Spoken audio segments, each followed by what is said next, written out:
Hello and welcome. Cancer Council New South Wales acknowledges the traditional custodians, both past and present, of the lands on which we live and work. Tonight's webinar examines the question, what if my cancer comes back? The panel will discuss the fear of recurrence and the associated anxiety that accompanies the worry about cancer coming back. In addition, information and strategies will be presented regarding how to cope with the associated challenges of a fear of cancer recurrence. Before we get started, I'd like to go through some housekeeping to make this event as seamless and interactive as possible. Firstly, if you wish to ask either the panel or myself a question throughout the webinar, please use the text chat facility, which is located in the bottom left corner of your screen. You can also use this feature to post comments and technical questions, or to just chat and share information between each other.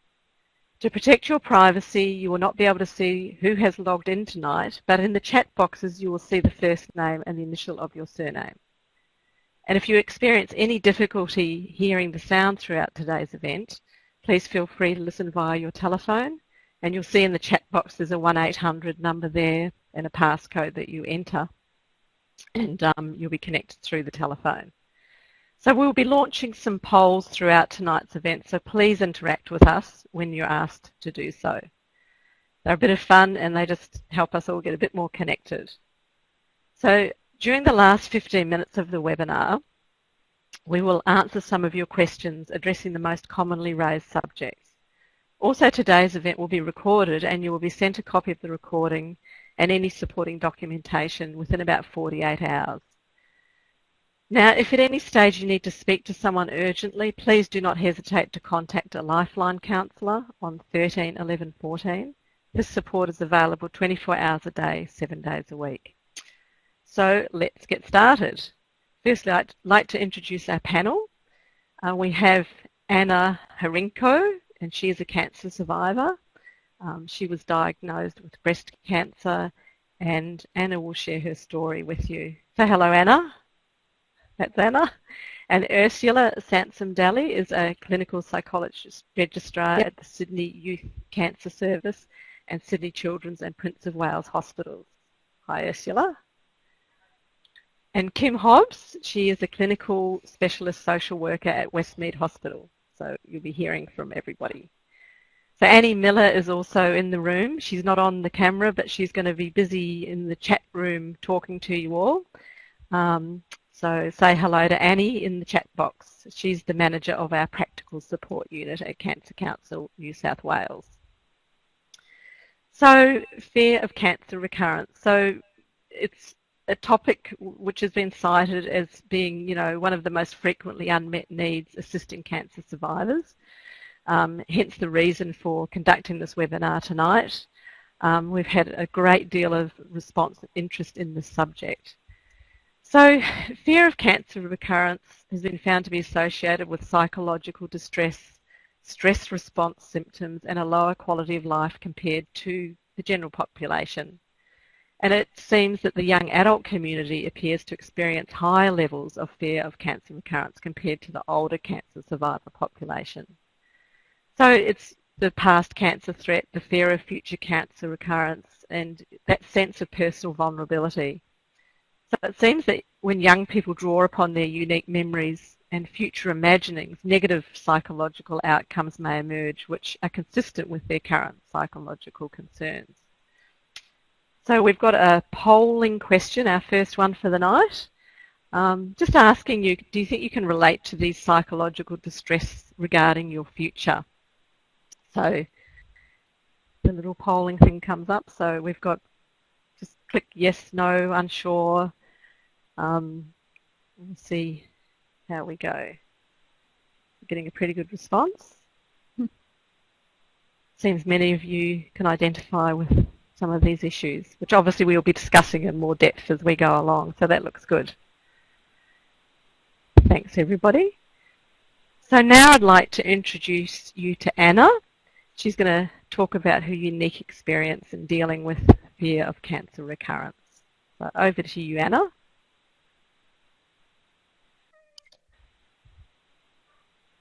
Hi everyone, my name's Anna and I'm 43 years old. I'm originally from Melbourne, but I'm now living in Sydney. I just wanted to start off by saying that I appreciate and understand that everyone is unique and handles things in a different way, and this is just my way of dealing with my fear of reoccurrence. When I was 8 years old, my mother died of breast cancer at the age of 37. I also found out just recently that I had two great aunts that I never met that were young when they also died of breast cancer, and also my grandfather died of bowel cancer when he was in his 80s. Just a bit of history about my diagnosis. It was nearly 2 years ago that I was diagnosed with a grade 3 aggressive breast cancer, 3 days before my 42nd birthday. And I initially had a partial mastectomy and axillary lymph node clearance. I then went on to have chemotherapy and radiation. I also had some genetic testing. I wasn't able to have the genetic testing through government funding because there was no one in our family that had been diagnosed with the BRCA mutation, but my sister actually found a trial that I went through. So I had the trial. It was in between my first, after my first operation, and I had genetic counselling, and they told me that I would most likely have the gene because of my strong family history. And then the results came back, and I didn't have the gene, which was obviously I was really pleased to hear, but I'd already told everyone I'd probably have the gene, and my way of dealing with it was I was going to have all the prophylactic surgery.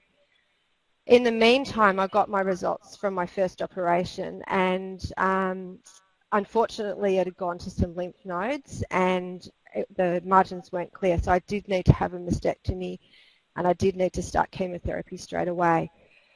So I kind of panicked and started the chemo, and I'd been, a couple of health professionals had mentioned that sometimes if the margins aren't clear, you can actually delay having your mastectomy until after your chemotherapy. So I did that, and then about a month into having my chemotherapy, I had another panic thinking that I made the right decision. I didn't actually go to my breast surgeon to ask him his advice. It was just a big whirlwind, and then I went to see him and he basically said it's marginal. So I felt better with my decision. So I finished my chemotherapy, and then I went on to have my mastectomy about a month later. Then I had 5, and the results from that were actually really good. There was no cancer from the pathology, so I felt like I'd made the right decision there. And then I had radiation. And then I started back at work. So I was off work for 10 months. I started back, and I was still having some treatment through my port, but I could still work. That was fine. And then December last year, I decided to have prophylactic my ovaries out, and then in March this year, I had a left mastectomy and bilateral reconstruction. And then about a month ago, I had half my thyroid out. It was something that had showed up in an original CT scan. It was a benign nodule, but it ended up, a specialist thought it might have been suspicious, and I've had it out. It's all fine, thank goodness. So I've had 5 operations now, and I've got one more, hopefully one more, planned for September to finish off my reconstruction. So breast cancer has changed me not only physically, but mentally and emotionally as well. How do I manage my fear of reoccurrence? Well, there's a few ways. I try and keep my immune system strong by eating a well-balanced diet. I also try and exercise as much as possible and use techniques to manage my stress, and also be grateful every day because I love my life. I'm really happy, and I know there's still hard times. I have days where, you know, I'm flat and I feel scarred and butchered and sad and upset, but that's normal. I know that you can't have a great day every day, but it generally only lasts half a day or a day, and then I always think that there's always someone worse off.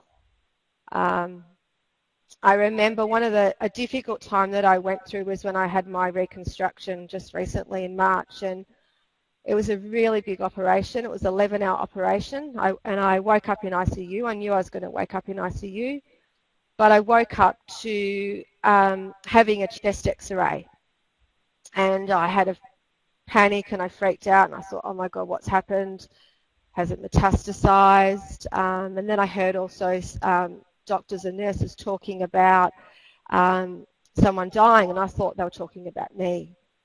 And I just wish I'd known that the environment you wake up to, and I just wanted to let people know that if they do ever have to have a big operation and they do ever wake up in ICU, what to expect. It's a big open room, and the doctors and nurses are talking about everyone. They're not necessarily talking about you, and it's quite normal to have a chest X-ray. I think everyone does when they come into ICU as a precaution, and you could be quite paranoid and from all the long anaesthetic and all the drugs. So I just wish I knew what to expect. I probably would have handled it a bit differently. When I first started my treatment, my chemo, I started seeing a clinical psychologist through where I was having my chemo, and that helped me to deal with my fear of recurrence by learning mindfulness techniques and also breathing techniques, which have been really great coming up to operations, or also whenever I have negative thoughts in my head. I have quite a few affirmations and sayings. One of them is it's just a thought, it's not reality. I also keep my body strong by exercising. I try and exercise as much as possible, but I'm also not hard on myself. I find exercising really helps clear the mind. It releases the positive endorphins. It just makes me feel really good. But you've also got to have balance in your life. So fitting it into working full time now, I do struggle with my energy levels. So I try and just do half an hour in the morning if I can. And the weather's so great in Sydney, so we're so lucky. When you're diagnosed with cancer, everything's so out of control. But it's by doing these simple things helps to manage the fear of recurrence. And another thing I also do is try and have a massage every week, which helps to relax me. So some complementary therapies and also acupuncture, which helps with my immune system as well. Help me all through chemo. This is just things that I've done. It doesn't mean it's right for everyone else. Another affirmation I say, which helps with my spirit, is I'm healed, I'm healthy, I'm happy. I'm healed, I'm healthy, I'm happy. And I say that quite often throughout the day if I'm ever feeling a bit negative or I've got thoughts in my head, which are normal. And another one is I am not my thoughts. I think that's one's by actually Petrea King. I've read a lot of books and done a lot of research, and I've been inspired by quite a few different people with cancer, Petrea King and Louise Hay, and also Chris Carr. Chris Carr's thriving with a grade 4 liver sarcoma. And just getting back to the genetic testing, I think another reasons why I decided to have it was because it helped me deal with the fear of reoccurrence by having all the prophylactic surgery, because then I felt like I'd done everything I could. I think that's about all. There's one final affirmation at the end, which I have by my bed and on my mirror in my window. Mirror in my bathroom. I lovingly forgive and release all of the past. I choose to fill my world with joy. I love and approve of myself. That's the Louise Hay affirmation for cancer, and it's just something nice that I say morning and night. And thank you everyone for listening, and I hope I helped. Thank you, Anna. That was great. So we've got another poll here. It's just asking any of you if you can relate to Anna's story. So yes, no, or maybe some of her, what she's saying, you can relate to. So, yeah, for some aspects. Okay, that's great. Thank you, everybody. So, now we'll have Ursula Sansom Daly give us a little bit of information. Thank you so much, and Thanks, thank you. Ursula. Thank you so much, and thanks everyone for coming tonight. You know, I think it's really great to come to these things and to get a bit more empowered with information and strategies. And I think with something like fear of cancer recurrence, often the hardest thing is actually taking a step to kind of think about it and do something about it, because it's already such a scary and confronting sort of a thing. So I guess I wanted to flag some of the aspects of fear of recurrence that kind of explain, you know, why does it come up? Why is it such a big thing that happens when we get cancer? And also, you know, touch on some strategies that you may find helpful in kind of getting a bit of space from it. So I guess one of the things that we can say about a cancer diagnosis is that it's really life-changing and it's really shocking.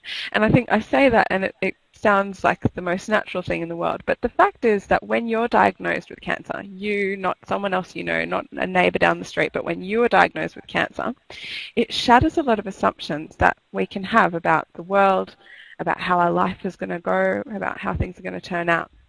And so we're not normally aware of these kind of underlying beliefs and assumptions that we do have about the world, but we all kind of carry them around with us. You know, the idea that if I look after my body, you know, I won't get sick, that I'm going to live a long and healthy life, all these kind of things. So the cancer diagnosis kind of breaks that open a little bit, and that's why it's often experienced like quite a traumatic thing. And I think this is especially the case for younger adults, you know, where cancer is even more rare and even more shocking. You know, a younger adult, you don't typically know many people who've had cancer. You don't have that much exposure to it. So it really breaks things open a bit.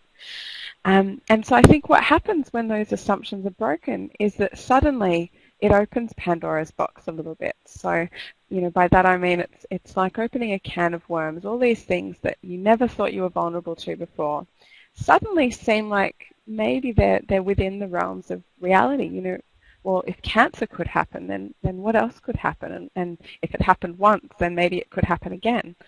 So that's an incredibly scary feeling. It changes, you know, what you know about the world. And so it makes a lot of sense that it's such a common experience, that fear of recurrence. And what we often say is that it's actually the hardest and the worst after you finish cancer treatment. And there's a number of reasons for this. So if you're sitting there tonight and you're kind of wondering why would this stuff come up after the cancer's, you know, cut out and fixed kind of thing, you're not crazy. And I think there's a few reasons why it comes up after we finish cancer treatment. One of those is I think that often you're going through chemotherapy and radiotherapy and you're really very much in survival mode. You know, cancer treatment is intense. So, you know, you're using all of your energy and power just to get through day to day, you know, put one foot in front of the other, get through that treatment. So you're in survival mode. You don't really have much time to think about anything else. And the other thing about being on treatment is that you've got the safety net of knowing that doctors and nurses are kind of on the lookout. They're watching, they're monitoring you constantly. So that kind of gives you a sense of safety. And I think it's often not till after the treatment's finished you kind of start to recover physically, your mind starts to tick over and sort of stretch its legs, and that's when we can start to process everything that's happened and start to really worry about stuff that could come up in the future. So I suppose you know, that finishing treatment time point we know is a tricky time point, and some of the work that I've done in a different section I'll talk about later is to do with helping young people at that time point to deal with some of these tricky things. But so with anxiety, what does it bring up? It brings up a lot of what ifs. So I guess anxiety is a really normal, natural emotion given everything that you've been through and given the fact that you were diagnosed with cancer. And so that brings up what if thoughts. What if it comes back? What if, you know, a cell went rampant and went somewhere else in the body? And so I think it's important to know that the feeling of anxiety and those what if thoughts are really, really natural and common.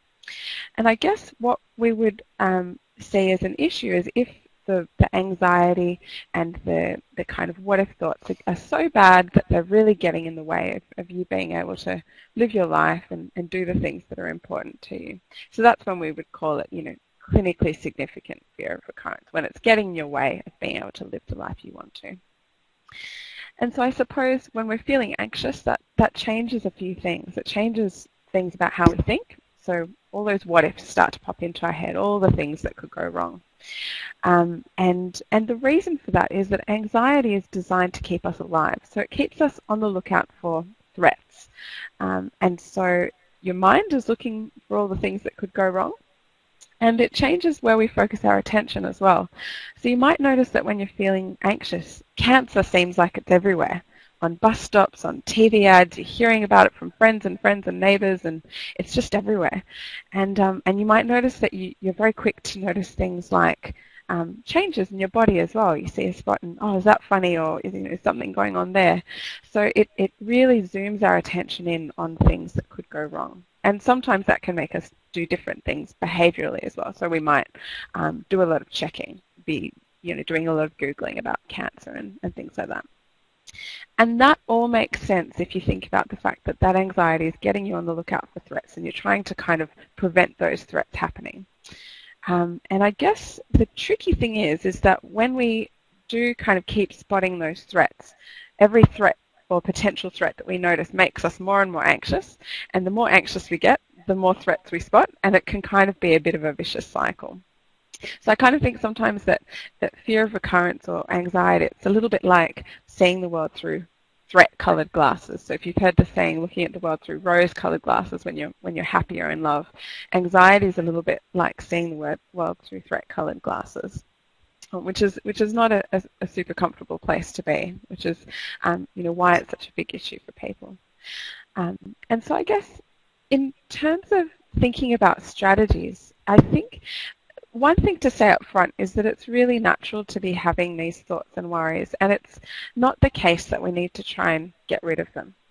This stuff makes sense, and I think a lot of the time our minds, pop this stuff up and kind of get us thinking about this stuff because it's also trying to process what you've been through. So I think sometimes we do need to let ourselves think this stuff and feel this stuff a little bit. And at the same time, sometimes when it's getting in your way, it's getting in the way of you being able to connect with the people in your life that you want to, or getting in the way of you being able to do activities that are important to you, or it's taking over, all of your mental energy. That's a time when you might want to think about, trying to get a bit of distance. And so a lot of the strategies I'll mention are kind of different ways of getting a bit of distance from those thoughts. And I think one really good place to start is to ask yourself, if you notice yourself going around and around in circles with the what ifs, just to say, okay, what's going on now? Thinking about a lot of this stuff, is this helping me? Is this process of thinking and thinking about the what ifs, is this helping me right now? Is it helping me to kind of find a solution or to feel better or to make a decision? If it is, that's great. Then maybe what you're doing is problem solving. But if it's not, and you're noticing that you're just kind of going round and round in circles and just thinking about a lot of different what ifs, then it could be that it's time to step back and do something different. And so one thing that you can do is to change the what ifs and shift that to a what, as in, what can I do? What can I do now that's practical to kind of make a decision, find some information, or or what can I do to make myself feel better right here, right now? So the anxiety's got me feeling a bit down, feeling a bit scared, feeling a bit panicky. What can I do right now in this moment to help me feel a bit better with where things are at? And so that's simple things, maybe like going for a walk, making yourself a cup of tea, calling a friend. What are the things that I know in my life help me to feel better right now? And I think another really nice thing to kind of consider doing is to think about worry postponement. And that's a strategy to kind of help you rein the worry in a little bit. So one of the things with worry is that it's kind of fuzzy grey thing that would like to take over as much time as you give it. And so worry postponement is about kind of trying to rein that in and not let the worry take over all of your time. So I think sometimes that can be about kind of just writing down what's going through my head, what am I worrying about, and just writing it down on a piece of paper. And then when you've got it on the piece of paper going, okay, well, that's stuff that I can worry about, but it's not helping me right now. So I'm going to choose to fold that paper up, put it in my diary, put it in my bedside table drawer, or put it somewhere else, and I'm going to think about that later. And it's not about pushing it away, but it's about going, okay, well, I don't need to think about that right now, and I'm going to do something else instead. And if it helps you, you can even schedule in worry time in the diary and kind of think that you're going to do it later on, 15 minutes at 6:30, that's when I'm going to think about that. But until then, I'm going to go, help my kids with their homework, or until then, I'm going to go do some cooking because that's going to help me to feel a bit better. And I think that one of the things that Anna's mentioned, which is a really great strategy, is the importance of doing activities that you are really important to you and doing them in a mindful way. So I think one of the best way to shift gears is actually to do something different. And when we're doing activities that make us feel good about ourselves, about life, or that are really meaningful and valuable to us in some way, then those are the kinds of activities that are going to help us get out of our heads and back into our lives. And so I think, it's always good to ask yourself the question, what are the things that make me feel really good when I do them? And, often it's not always the things that we expect, but it can be good to just notice what those activities are for you. And it's not always things like watching TV. Sometimes it's things like, doing some spring cleaning or, writing a card to someone. And so mindfulness that Anna mentioned is a really great strategy because what it's about is actually being here, right now. So mindfulness, originated from Buddhist philosophy, and it's really about bringing your attention to the present moment. And so when we're being mindful, it's the opposite of being stuck in our heads because we can't be stuck in our heads and stuck in our worries at the same time as being right here, right now in the present moment. So an example of incidental mindfulness would be if I asked you to just notice, the chair that you're sitting in or the couch, or if you're lying in bed, just to notice the feeling of that surface, supporting your back and supporting your legs. Notice whether it was cool or warm to the touch. Notice whether it was, soft, and notice how you're feeling. Notice any body sensations there. And so by doing that, by bringing your attention to something concrete right here, you're no longer in your head. And so I think in thinking about all the activities that are meaningful in your life, it's very easy for those worries and the what ifs to kind of hook us away from those activities. And so I think, a great way to get back connected to those activities is just to pick one of the 5 senses to reconnect with. So, what am I looking at? What can I see? What colors can I see? What's the light doing? Or what can I hear? What can I hear in this room? What are the sounds going on outside this room? What are the sounds going on outside the house? And just bring your attention back to those 5 senses to kind of reconnect with what you're doing and rather than being stuck in your head. So I encourage you all to sort of look a bit more into mindfulness. If that's something that sounds of interest to you, it certainly can be a really helpful way to get out of the worries. And I think, what we can find is we can do any activity mindfully, so kind of just paying attention to where we're at and, the 5 senses. And we can also do any activity mindlessly, so stuck in our heads. So if you think about having a shower, you could be noticing the feeling of the water on your shoulders and the heat of the hot water, or the sound of the droplets on the tiles and all of those kinds of things. Or you could be in the shower and you could be stuck in a scenario worrying about how you're going to deal with some thing that's happening at work and what you're going to say to your boss and all of these sorts of things. So I'm not sure if any of you can relate to that, being stuck in your mind. But so mindfulness is a great way to bring yourself back to what's happening right here, right now. And that makes things a bit more doable. If we just focus on what's in front of us right now, we don't have to worry about everything that could happen in the future, but it's just bringing back to right now. So yes, I think there's some strategies. And again, it's not about getting rid of the worries, but just about getting a bit of distance so they don't kind of take over everything for us, so they get unmanageable.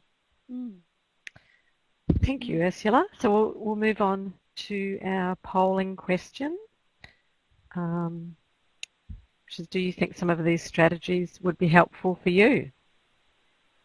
So seems like Fairly well resounding yes up there. Let's give it another minute or so. Thanks everybody. A few more coming in. Thank you. That's great. Okay. So now I'd like to introduce Kim Hobbs. Hi Kim. Hello everyone. So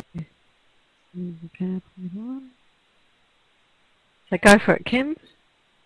Good evening. I understand we have more than 100 people out there, so that's pretty exciting. Obviously a very important topic for lots of people.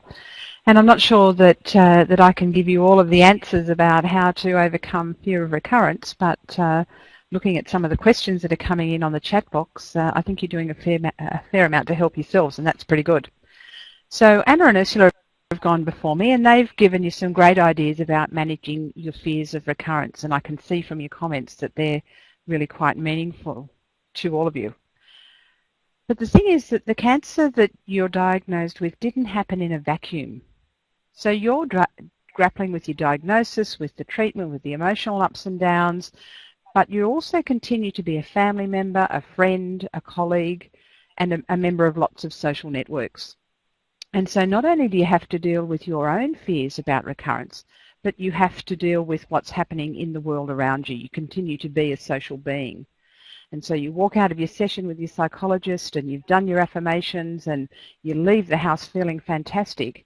And it doesn't take very much for your newfound strength to be brought completely undone by the reactions to the people who are around you, and some of them are the people who are closest to you. And so with the best of intentions, their worry can bring you undone. So you might have a partner who's really worried about what's happening to you and who fears your cancer coming back as well, but doesn't want to worry you with that fear, but in all sorts of ways communicates it. Some of you will have children, some of you will hope to have children, and all of you will have some sort of connections with friends and colleagues. So excessive worrying within your social network can have you doubting yourself all over again. And I'm going to classify unhelpful responses into two broad categories. One of them I call the cotton wool approach, and I think you'll relate to it. So the people who hover around you, these are often parents and partners and very close family members. Don't do anything risky. Don't overdo it. I think you're doing too much. Oh, and those negative thoughts. Don't keep having negative thoughts. You know that'll make your cancer come back. Can I tell you right now, there is no evidence that having negative thoughts, nothing that you think or do can make the cancer come back or can make it stay away. So thoughts are unhelpful. Are you sure you're being checked enough? Or do you think you're being checked too much? Are you eating well? Are you sleeping enough? Are you sleeping too much? What about a fabulous new alternative therapy that I just read about on the internet last week? When's your next scan? When's your next appointment? Can some of you relate to that? Have you heard all of that in your workplace, in your family, when you're out having a meal with friends? So that's the unhelpful cotton wool approach. Equally unhelpful, I think, are those who say, woohoo, forget about what's happened to you. You've survived. You're bulletproof. You had access to the best treatment in the world. You've been given a second chance. You're so lucky. Lucky? Who ever felt lucky with any of this? Don't look back. Don't worry. If you worry, you know the cancer will come back. For goodness sake, what have you got to worry about? We're all the ones that should be worried. At least you know what was happening in your body. Most of these responses come with the best of intentions. People think that they're being helpful to you. They think that they're helping you to get through it. But they can be really unhelpful responses if it's not where you're at and not what you're experiencing. So this is what I've called mismatched expectations. On the one hand, people who are excessively protective of you, or on the other hand, people who are excessively enthusiastic that you should get on and embrace life and make the most of this second chance that you've been given. It's really unhelpful to have an emphasis on always thinking positively. It's not natural. Think about your life before cancer, and of course you had ups and downs. We all do. Cancer is part of that, but it's not all of it. So I'm not wanting to minimise what Anna and Ursula have said. Some cognitive retraining, some affirmations and so on can be really helpful. But you need to allow yourself some latitude and to be able to not always think that you can't ever have a negative thought cross your mind. Sometimes it's actually helpful to talk about your cancer experience. You need to gain some perspective and to deal constructively with your fears. And so the people who are most helpful to you at that stage are the ones who can sit with you while you look realistically at what is a quite reasonable fear. You don't want it to overtake you. You don't want, as Ursula said, to be at the point where all you think about is whether the cancer is going to come back. But there are times when you just need to process that experience, to toss it around, to think about whether the symptoms that you're feeling at the moment are something that needs to be followed up or whether you're getting things out of proportion. So sometimes we really do need to talk about the cancer experience, and sometimes you want to forget about it and keep going and get back to a normal life. We call it realistic optimism. It's easy to say, but it's hard to achieve. Finding that middle ground where you're always hoping for the best, but prepared in case things don't go the way you want to. People will say to you, I don't think you should think about the cancer coming back. Just live in the moment. Just experience what you have now, and we'll deal with that when it happens. And that's not such a bad thing to do. But in my clinical experience working with many, many people with cancer over the years, one of the things that I found most helpful is for people to confront their fears, to think about what will happen to my children if I'm not here, who will look after my elderly, demented parents that I spend a lot of my week helping out, what will happen to all of the people around me if I'm not here to help them. Financially, how will my family be? So it's probably quite important to deal with the financial and legal side of things, to get it all sorted, to put it away literally in the cupboard, know that it's done, and then get on with it. That is not an excessive worry about cancer recurrence. It's a realistic response and a way of dealing with an uncertain future.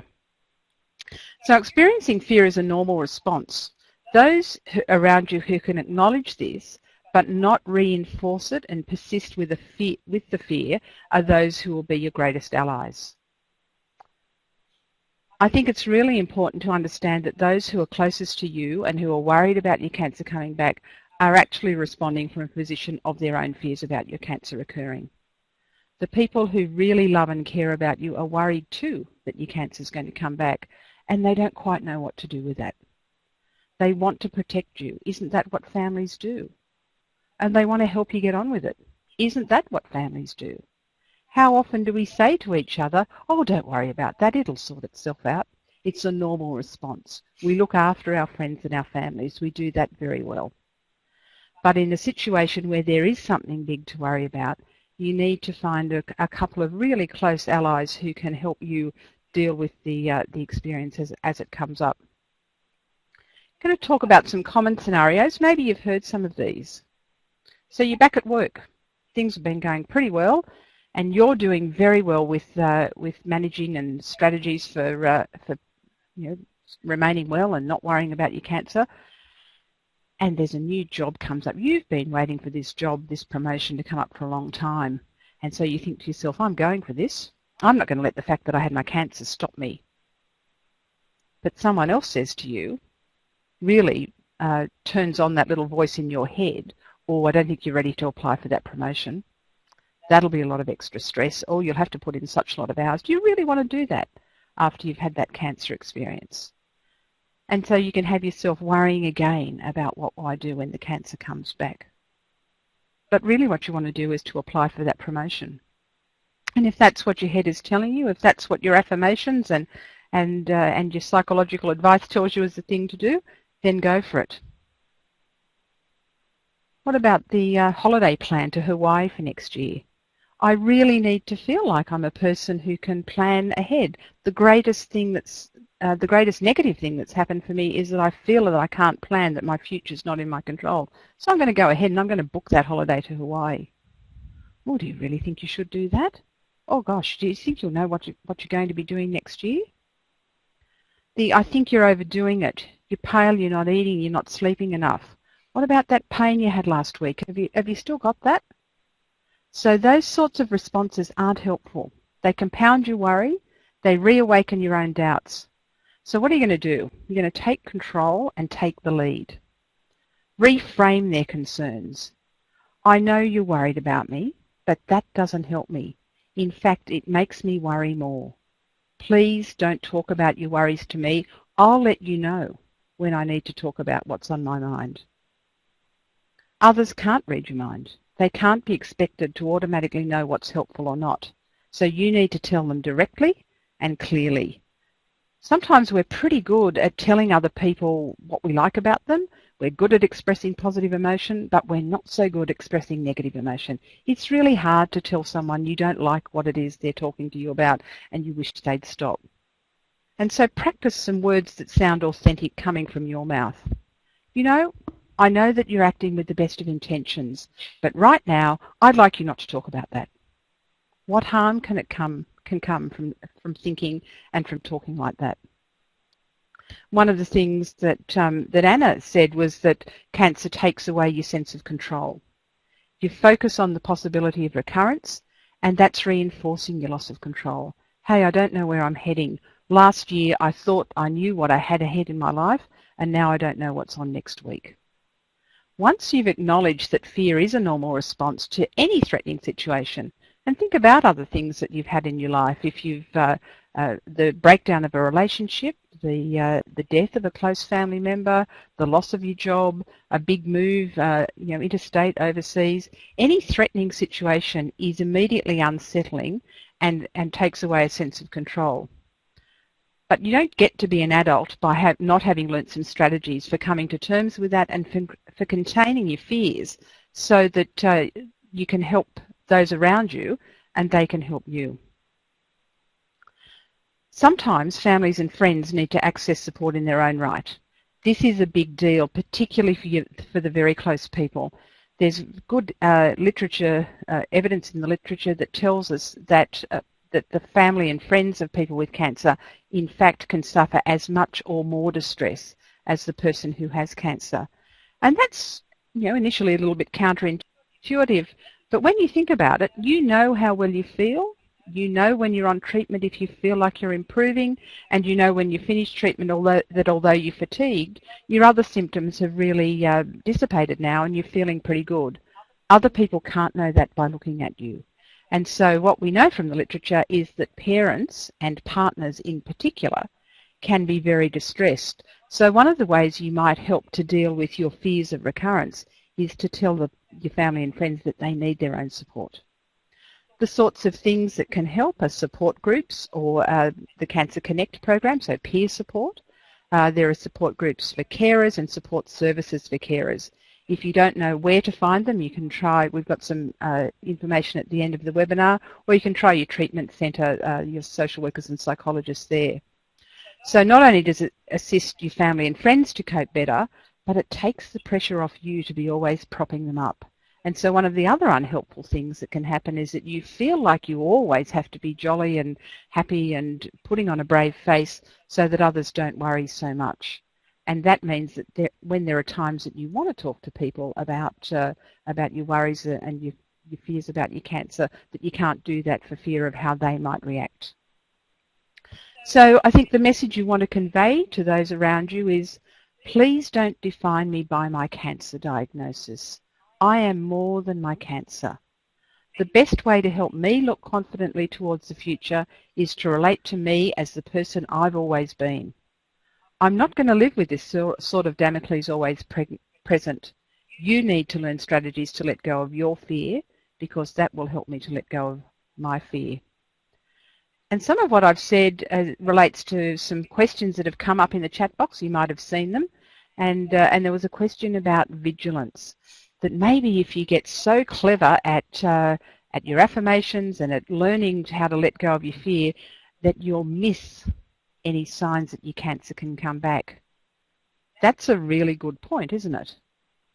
But I think the dangers of being hypervigilant, of thinking that every headache and every pain or episode of fatigue or constipation or whatever it is the cancer coming back, is really a much more draining thing to live with.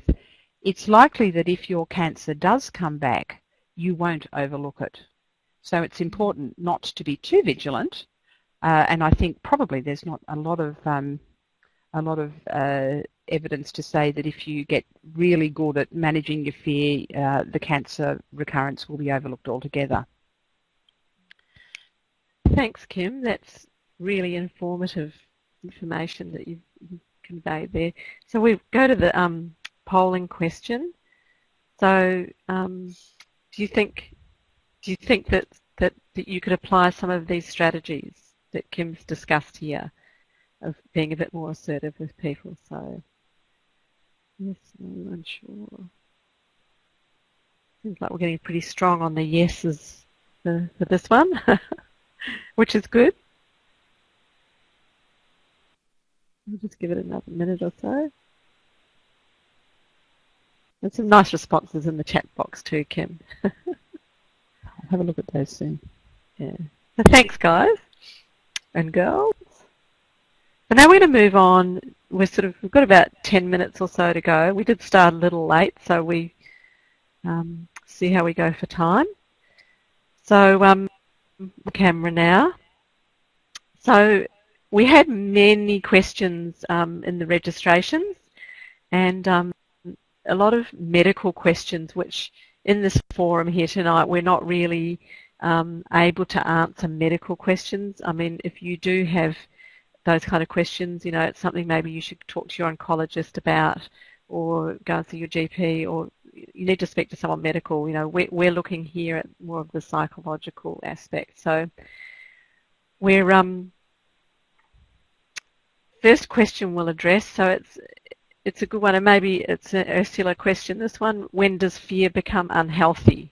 Which it was kind of covered a bit when you were speaking, but maybe just a quick recap on that. Yeah, sure. So I think that you know, like we've sort of been saying a little bit, and Kim just sort of alluded to it then as well.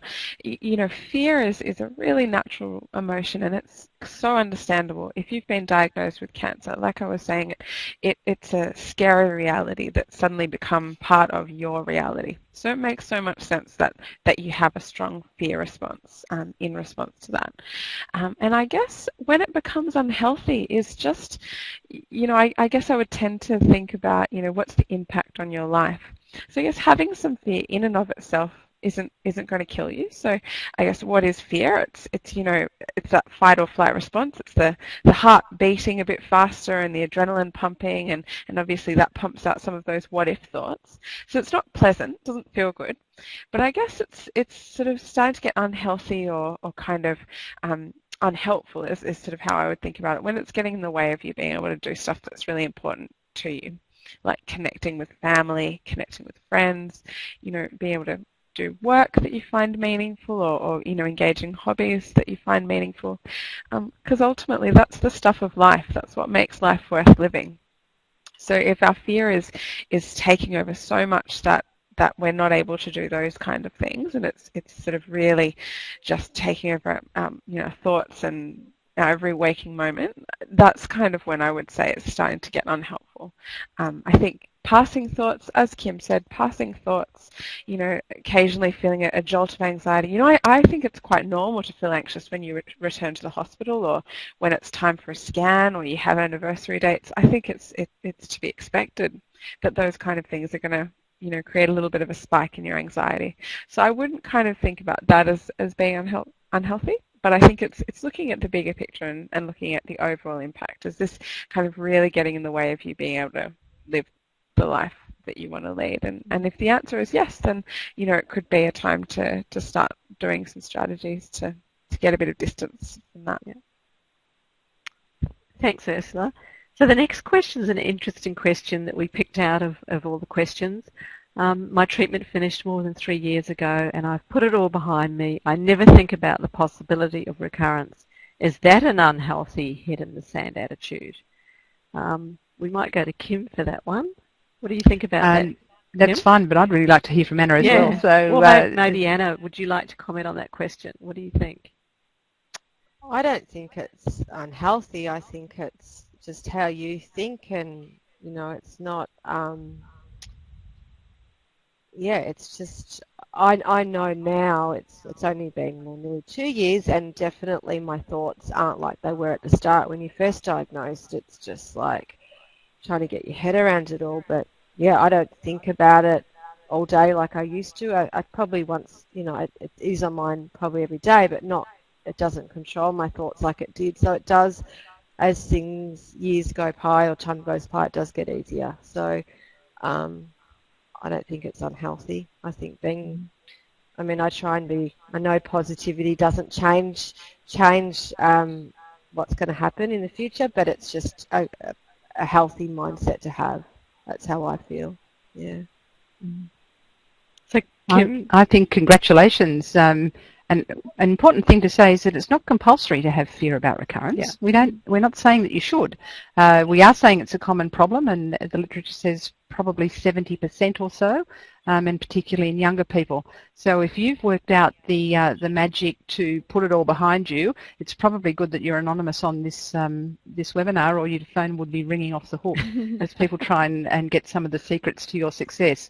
What might be useful for you to think about, though, is whether you are in a position to be able to help other people in sharing some of the strategies that have helped you to get to where you are. I think it's probably a combination of your own personality, perhaps of the support you have around you, and maybe about the characteristics of your cancer as well. But whatever it is, it's working. So if it ain't broken, don't fix it. Yeah, sounds like some sound advice, Kim.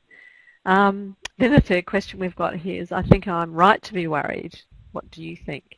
And I guess we've kind of covered that with a lot of the discussion we've had about your worries and your thoughts, but who'd like to talk about that third question? Ursula?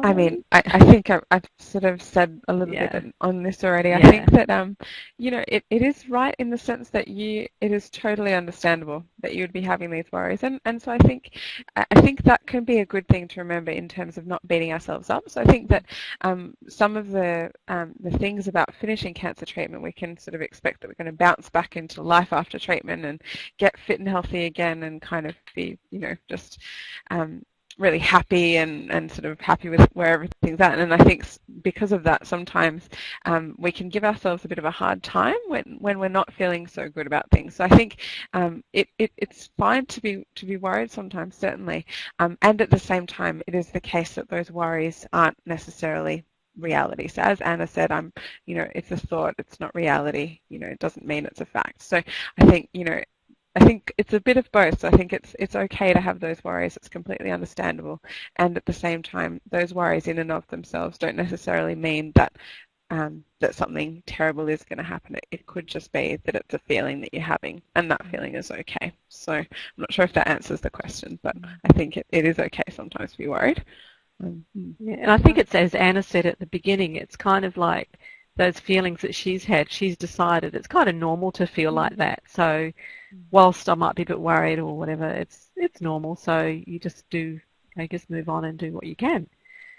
So thank you, everybody. And now we're going to have a little look at, if I can move this slide. So both Kim and Ursula are involved in some research studies, which we thought we would mention tonight, because if there's anybody that's interested in participating and being involved, or just interested at all. So Kim will talk a little bit about the Conquer Fear study. So over to you, Kim. Thanks. This is a new study that's being conducted out of the University of Sydney, but open to anyone in Australia, and I understand we have some overseas participants as well in this webinar. So you'll see some contact details later. Don't hold back if you'd like to apply. It's recruiting now. So what we need is an evidence-based strategy for psychological treatment of cancer recurrence, and this is a study that's recruiting, as I said, at the moment, to compare two psychological treatments. If you think you're interested in it, you need to be over the age of 18, diagnosed with early stage breast cancer. By early stage, we mean now up to stage 3, or colorectal cancer stages A to C. There's some moves afoot to also include melanoma, and that will probably be happening in the next little while. So if you're someone with melanoma, it will be, and are interested in participating in this, it might be worth getting in touch. You need to have completed treatment 2 months, at least 2 months ago, and not more than 5 years ago. You need to be medically well at the moment with no cancer, to be able to speak and read English, and to experience a high level of worry about your cancer coming back. That sounds like it probably suits many of the people who are on this webinar. So if you want to contact, the details are there either by phone or email. Okay, thank you, Kim. So then Ursula, Yeah. she's involved in the study called Recapture Life, and she'll tell you a little bit about that. Yeah, so as I alluded to before, I'm quite passionate about the after treatment kind of time, the finishing treatment and the survivorship time, because we know that that's time when a lot of different issues come up. And so I guess this research study is testing, or I guess getting evidence for a new online group-based program. So it's a little bit like Skype, so in some ways it's a little bit similar to what we're doing tonight.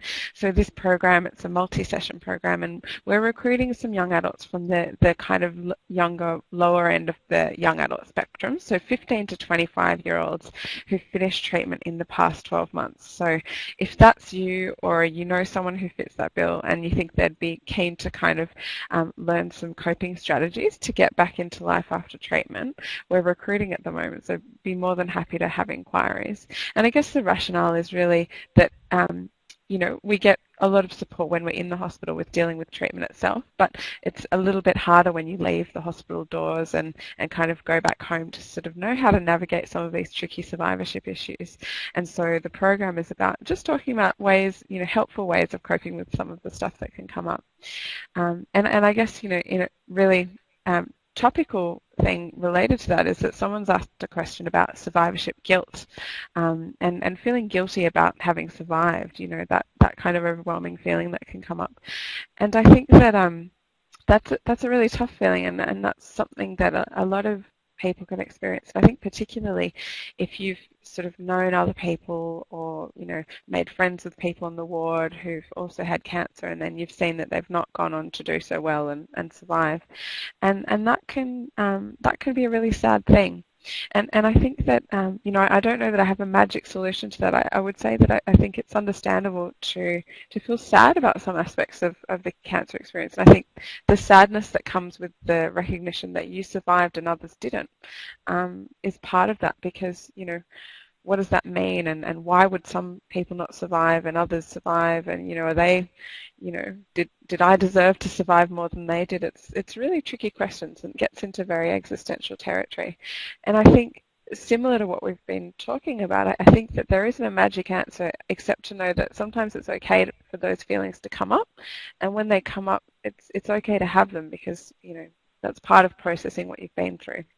And at the same time, it can be good not to sort of sit and dwell in that too much. And I think the way to not sit in that guilt is to kind of remind yourself to keep doing the things that are important to you. And I think by continuing to connect with things that are meaningful to you, that are valuable to you, you know, connecting with people that you love, that's sort of creating a life worth living. And I think that's potentially the way that you kind of get over the guilt, is by continuing to live the life that you have the best way you can. So I don't know there's a magic answer, but certainly it's one of the challenges of survivorship, and so it's a good question. So yeah, if anyone's interested in the study aspect, more than happy as well to receive any inquiries. And in fact, the name Recapture Life is exactly what you were explaining there, so it's a very good title. So in a very quick summary, because we're just sort of running out of time, little things to take away with you is to find ways to create balance in your life. As Ursula said, things that are meaningful for you. To be aware of your anxious thoughts and not to disregard them, but to actually, you know, maybe you go and see a psychologist and you talk things through, or a counsellor. Practicing mindfulness techniques, letting others know what you need, as Kim was explaining, and just the positive thinking versus getting real. So, you know, do you always need to be positive, or should you just be a bit more real with yourself and with your life? So that's the sort of the, I guess, abbreviated version of what we've talked about tonight. So things that you can remember. So as far as support and information, Cancer Council 131120, which is a number some of you may have already dialed, but if you need anything Monday to Friday, 9 to 5, any questions, we're happy to point you in the right direction. And again, Lifeline 131114, if you need anyone to talk to after this webinar, if things have come up for you that you've got no one to talk about, give them a call and have a chat. So when we finish, there's an exit survey, and we would love you to complete it because it gives us a bit of feedback to improve on our future webinars that we've got coming up. Another bit of support is our Living Well After Cancer program, which if you go to the Cancer Council website, you can get information on. And that's a very supportive environment, again, that can assist you in dealing with such issues as fear of recurrence. So again, as many of you probably know, you can watch this webinar again. We'll be emailing a link to you. Just click on the link, watch it again if there's any bits you've missed or anything you want to see again. So you'll see us all talking, you'll see the PowerPoint. And I guess that's it for the night. So we'll all say good night and enjoy your evening, and hopefully see you at our next webinar. Thanks, everybody. Bye. Bye.